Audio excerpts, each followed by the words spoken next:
Salon Polityczny. Renata Wittmann, dzień dobry raz jeszcze. Naszym gościem jest Vytautas Gapšys, poseł na Sejm, starosta frakcji Partii Pracy. Dzień dobry, labas rytas jums. Labas rytas. Atsisakius PVM lengvatos šildymas brangs labai nedaug. Ir ne visiems, teigia premjeras. Jūs to netikit? Žinot, pirmiausia, pakalbėkim tada apie skaičius. Tai ką reiškia tas labai nedaug? Nuo dabartinių kainų pats premjeras pripažįsta, kad būtų augimas apie 10, galbūt 12%. Tai yra kilovatvalandė šilumos kainuotų nuo 23, kaip dabar yra centų, maždaug iki 26 su trupučiu. Premjeras sako, kad daugumai, kur šildoma dujomis, šildymo kaina nedidės, nes krenta dujų kaina. O ten, kur biokuras, paskaičiuote, kad kaina vidutiniškai didės 3%. Jūs kitaip paskaičiavot? Tikrai nuo dabartinių kainų pats premjeras pateikęs lentelę yra, kad būtų padidėjimas maždaug 10%. Jeigu jisai skaičiuoja nuo 2000 kažkelintų 11-12 metų, tai žinoma, buvo dabar nemažas kritimas kainos ir dabar būtų kilimas kainos realiai. Tai jisai nepasiektų 212 ten kainos, bet faktiškai nuo dabartinių kainų, kas yra gyventojams svarbu, didėjimas būtų apie 10 procentinių punktų iki 12 procentinių punktų. Bet dabar čia pasižiūrėkime į kiekvienas vietas ir ką tai reiškia kiekvienam miestui. Jeigu pasižiūrėsime, pavyzdžiui, Panevėžio energiją, kuri ir Panevėžys ir Kėdainiai, ten didėjimas galimas iki 20 procentų. Jeigu pasižiūrėsime Vilnių, didėjimas planuojamas, galvojamas iki 7 maždaug procentų. Tai šitoj vietoj tas didėjimas priklauso teisingai, kaip jūs ir paminėjote, nuo kuro rūšies, bet iš kitos pusės pasižiūrėkime, kaip vyriausybė tada pasiunčia blogą signalą. Iki šiol buvo kalbama, kad visos savivaldybės turėtų pereiti prie biokuro, nes tai garantuotų mažesnės jiems kainas ir tai ir buvo daromos investicijos. Šiuo atveju su biokuru kainas taiga šoka. Jeigu pasižiūrėsime ne taip valstybiškai, bet per mikroprizmę, tai yra per šeimos prizmę, ką tai reiškia šeimos biudžetui? Šeimos biudžetui turinčią maždaug 60 kvadratinių metrų ploto būstą, tai yra vidutinis būstas, senos statybos, tai yra sovietinio tipo name, kaina didėtų maždaug 30-40 litų.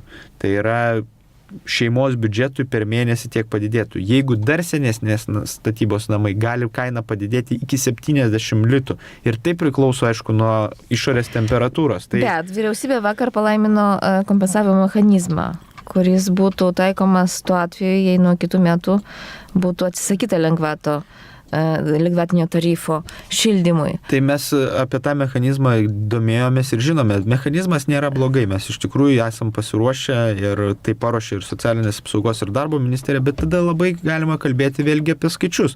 Šiuo metu tas kompensacinis mechanizmas šiuo metu paliečia apie 197 tūkstančius Lietuvos gyventojų. Papildomai išsiplėstų ratas maždaug 5-6 tūkstančiais gyventojų, apie 3 procentų daugiau paliestų. Tai yra būtų sumažinama riba, nuo kurios jau gali įsijungti tas kompensacinis mechanizmas. Bet tai paliestų tuos asmenys, kurių pajamos šeimos yra pačios mažiausios. Bet tas kompensacinis mechanizmas retais tik atvejais įsijungtų šeimoms, kurios yra vidutinių pajamų dydžio, tai yra gauna, tarkim, tėvai, bendras biudžetas 2 su trupučiu tūkstančių ir jie turi 2 vaikus, tarkim, ir juos reikia leisti ir į mokyklą ir panašiai. Tai jiems šitas paliestų labai skaudžiai, nes šeimos biudžetas žiemos mėnesiais tikrai būtų sumažėjimas. Ir premjeras vakar pasakė, noriu užskirsti kelią galimam populizmui, todėl siūlau svarstyti, ar neturėtume lengvatos galiojimo termino pratęsti neribotam laikui, kad viešoje erdvėje nebūtų naudojamas šiuo ginklu. Kad pas mūsų ta lengvata yra neišspręsti klausimai, aš sutinku ir mes nekartą esame diskutavę parlamente ir praėjusioje kadencijoje tas pats būdavo ir galiu pasakyti lygiai taip pat paskutiniais mėnesiais būdavo sprendžiamas tos lengvatos klausimas su biudžeto priėmimu. Bet šitoj vietoj tą reikia pripažinti. Premjeras yra teisus, kad galbūt politinės tokios įtampos ir tokių diskusijų būtų mažiau. Ar aš pats asmeniškai esu už lengvatą ar panašiai? Jeigu žiūrint ekonomiškai, tai ta lengvata nėra visiškai teisinga. Tai yra pajamos yra kai kurių asmenų tokios, kad jos leistų susimokėti pridėtinės vertės mokestį. Sako net, kad jinai yra tiesiog neteisinga socialiai. Bet pats ponas Sysas neatsako į paprastą klausimą. Jeigu mes įsprendžiame per kompensavimo mechanizmą tą, kurį parengė socialinės apsaugos ir darbo ministerija, pačias mažiausias gaunant pajamas, mes dar nepaliečiam tokių, kurie yra socialiai jautrus, tai yra dėl mažų pakankamai atlyginimų yra jautrus, turi augina vaikus, jaunos šeimos, bet joms bus iš biudžeto, iš jų asmeninio šeimos biudžeto bus pakankamai nemažos išlaidos per šildymo sezoną padidėjusių kainų sudarys, bet jie į kompensacinį mechanizmą dar nepatenka. Kodėl tada darbo partija apie tai ir kalba ir diskutuoja ir šitoje vietoje mes nekartą esame pasisakę, šitais atvejais mums reikia žiūrėti dėl minimalaus atlyginimo, mums reikia žiūrėti dėl neapmokestinamo pajamų dydžio didėjimo, tais atvejais mes padidintume pajamas. Aš sutinku, tikrai didinti pajamas ir atsisakyti lengvatų yra pats teisingiausias valstybėje būdas. Bet šitoj vietoj socialdemokratai, reikia pripažinti, vyriausybė, finansų ministerija nepasiruošė šitam. Tai buvo neišdiskutuota iki galo. Kaip tik jie sako, kad pasiruošė? Nepasiruošė, aš galiu pasakyti. Kad socialinė apsaugos ministerija jau tvirtina, kad jinai paruošė patikslinę šildymo kainų kompensavimo tvarką. Tai yra tik tais socialiai jautriems. Tai neliečia tų vidutinių šeimų, kurios turi keletą vaikų, kurios gauna vidutinės pajamas ir šitoje vietoje neišspręs. Tai čia yra socialiai remtini. Jie nebūtinai yra socialiai remtini, bet jie šitoje vietoje, jų šeimos biudžetas, jeigu mes pasižiūrėsime į vakarų europiečio šeimos biudžeto išlaidas, tai mes nematysime išlaidų struktūroje tokio milžiniško išlaidų kiekio procentiškai šildymui. Šitoje vietoje vienas dalykas, vakarų Europoje yra šilčiau, tai jie dėl to nelabai rūpinasi, kaip lietuviai gyvena ir panašiai. Ir iš kitos pusės tai yra, mes negalime savo leisti, kai mes 20-30% šeimos biudžeto šeima turi išleisti šildymo sąskaitom apmokėti. Jie turi išgyventi, jie tada negali... Koalicijos partnerių vakar nepaveikė Butkevičius įtikinėjimai, kad panaikinus lengvatą būtų daugiau socialinio teisingumo. Premjeras pasakė, cituoju, pavyzdžiui, aš gyvenu daugiabutyje, todėl galėčiau mokėti 21% PVM šildymui. Premjeras moka 9%. Aš tai ne absurdas. Premjeras visada gali sumokėti, jeigu nori ir papildomai. Mes jam tikrai neuždrausim ir nei vienam netrukdysim. Bet šitoje vietoje jisai sumokės pirmiausia energetikos kompanijai ir panašiai. Bet ne tai svarbiausia. Gal svarbiausia yra tai, kad jūs nenorite atsisakyti PVM lengvatos, nes bijot, kad tai jums atneš žalos savivaldybių rinkimuose. Ir žalos savivaldybių rinkimuose, aišku, atneš dėl to, kad... Tai yra populizmas. Bet, žiūrėkit, galit mane vadinti populistu, man tas visiškai neveikia. Ir kodėl neveikia? Dėl to, kad populistas yra tas žmogus, kuris kalba apie žmonių problemas, jas iškelia ir jas sprendžia. Tai šitoje vietoje mes kalbame apie tuos Vilniečius. Vat, kad ir šiandien radio laidos klausytojai, aš nebejoju, kad tarp jų yra tie, kurie gauna pajamas ir po 1500, ir po 1200. Ir Vilniuje išgyventi jiems tikrai nėra paprasta. Ir šitoje vietoje, jeigu premjeras šito nesupranta ir pasako, kad mes įspręsim tiem tik tais žmonėm, kurie gauna pačias mažiausias pajamas, tai yra gerai. Ir čia aš dėkoju mūsų darbo partijos deleguota yra socialinės apsaugos ir darbo ministrė. Jinai parengė, jin labai operatyviai tai sureagavo, nepaisant to, kad vyriausybė galėjo tam ruoštis nuo vasaros. Jinai sureagavo, jinai parengė, jin pasirūpino. Bet jinai pati pripažįsta, jinai sako, man gaila žiūrėti į šitą schemą ir taip pasimatyti, kad aš sutvarkiau savoj srity, viską padariau, bet kur lieka tos šeimos, kurios turi 2-3 vaikus, kurios gyvena senos statybos bute ir kuriam pabrangs išlaidos ir vietoj to, kad jie galėtų atiduoti vaikams tos pinigus, jie turės atiduoti už šildymo sąskaitos padidėjimą, nes premjeras nori susimokėti už butą. Tai jeigu jis nori susimokėti, mes jam leidžiam, prašau. Premjeras paskaičiavo, kad lengvatos atsisakymas į biudžetą atneštų 200 milijonų litų. Ir išleistų, būtų kur panaudoti tos pinigus. Ir išleistų maždaug... trečdalį tos sumos maždaug išleistų apmokėti lengvatams ir visokioms išimtims ir visokioms kompensavimo schemoms. Gerai, kas bus, jeigu vis tik lengvatos naikinimui nebus pritarta? Nieko nebus. Vyriausybė turės paruošti vėl naują projektą biudžeto kitų metų, nes manau, kad dabar paruoštą projektą ten yra... Patikslinimas būtų labai nedidelis, labai minimalus, tai turbūt būtų keliasdešimt milijonų litų perskirstimas. Nes pajamų eilutėse tikrai dar yra rezervo ir mes apie tai esame frakcijoje diskutavę, mes buvome pasikvietę finansų ministrą, domėjomės tą situaciją ir galiu pasakyti atsakingai. Šitoje vietoje, jeigu finansų ministras nesugeba surasti tokios sumos, tai mes galime duoti paskirti savo finansų ministrai, suras ir dar liks. Dėl ko dar kyla didžiausių ginčių dėl kitų metų biudžeto? Šiandien bus pirmas svarstymas plenariniame posėdėje. Žinoma, kad bus klausimų ir dėl akcizų didėjimo, bus klausimų ir dėl tam tikrų atlyginimų didėjimo. Mūsų ir kultūros ministras ir vakar dar kalbėjomės, išsako problemas, kad mes turime užtęsti kultūros darbuotojų atlyginimo didinimo. Vidaus reikalų ministras kalba apie statutinių darbuotojų atlyginimų didinimą. Ir visiems reikės pinigų surasti. Ir apie tai kalbėsime ir diskutuosime ir ieškosime sprendimų būdų, dėl to, kad tai yra neišvengiama. Ir šitoje vietoje mes turime pasižiūrėti ir subalansuoti, kad tie žmonės, kurie atlieka svarbę misiją ir, pavyzdžiui, statutiniai darbuotojai, policininkai, tai negi mes norime turėti tokią sistemą, kur jie tiesiog nebus pajėgus mūsų apsaugoti visuomenį. Ar nebus su biudžeto projektu kaip 2012 metų gruodį? Atsimenat, kaip buvo?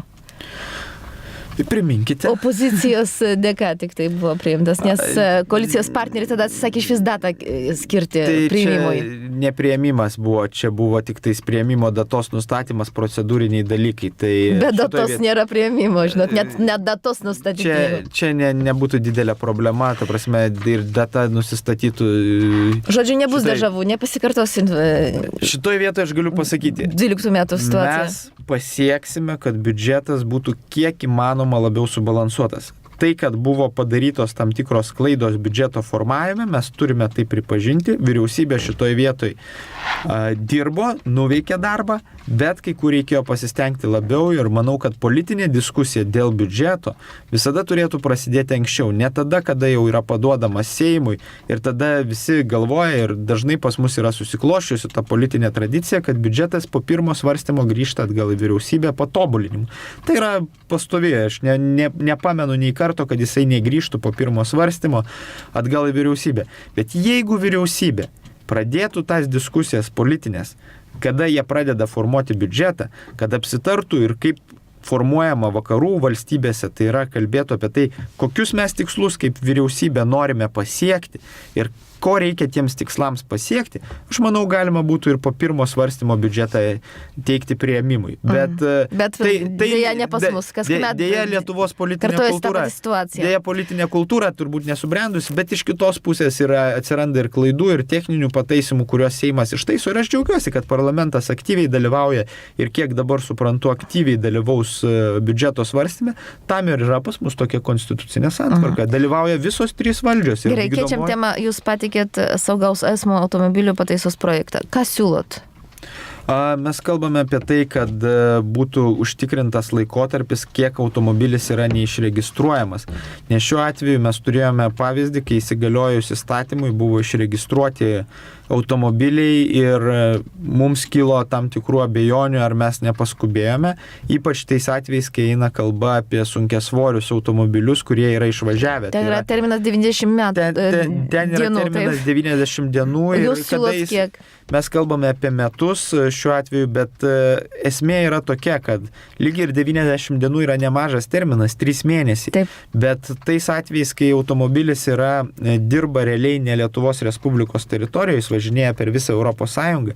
Ir pas mus susidaro tokia paradoksali situacija. Jeigu automobilis būtų praėjęs techninę apžiūrą, tarkim, Vokietijoje ir jis važinėtų Vokietijoje, Lietuva tos techninės apžiūros nepripažintų. Nėra europinės direktyvos, kuri garantuotų abipusį užskaitimą. Tai yra, kad būtų pripažinta automobilio techninė apžiūra, Lietuvoje registruota automobilio techninė apžiūra Vokietijoje. Ir šiuo atveju gaunasi visiškai paradoksalu tai, kad bendra Vokietijos berods įmonė Lietuvoje vykdo techninės apžiūras, bet vokiškos techninės apžiūros jie nepripažįsta. Šiandien Seime bus svarstomas tas jūsų įstatymo projektas, jam buvo pritarta po pirmą patikimą. Aš tikiuosi, kad jam bus pritarta ir galutinai jis yra patobulintas komitete ir tikiuosi, kad artimiausių metų jam bus priimta. Deja, aišku, žala yra padaryta, kai jo pateikimas buvo Seime, dar buvo įstatymas neįsigaliojęs dėl išregistravimo ir šiuo atveju ir pateikiant tribūnoje ir atsakant į klausimus aš ir buvau atkreipęs dėmesį, kad institucijos, kurios atsakingos už tų automobilių registraciją, kad neskubėtų. Tiesiog mes tvarkome tą įstatymą ir žiūrėtume. Tačiau buvo surengta keletą akcijų, kurių metu buvo tas registracijos problema iškelta ir žmonės turėjo tam tikrų nuostolių.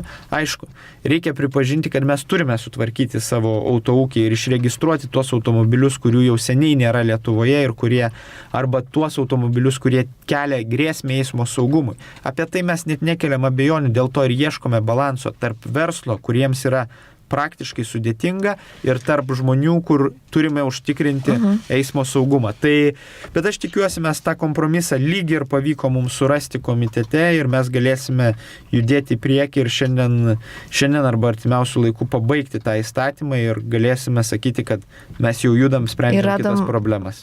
Gerą išeitį sprendimą, taip, kad būtų. Tikimės, kad radome balansą šitoj vietoj, turbūt 100% teisingiausio sprendimo. Kad nebūtų, kad paskui vėl taisomas įstatymas, kaip dažnai būna priimat, paskui taisot ir taisimų pataisimai ir taip toliau. Bet svarbu, kad taisytume teisingai. Jo, ačiū Jums labai už pokalbį. Ačiū Jums. Svarbu, kad nereikėtų taisyti. Нашим гостем был Vytautas Gapšys, староста фракции партии «Братц».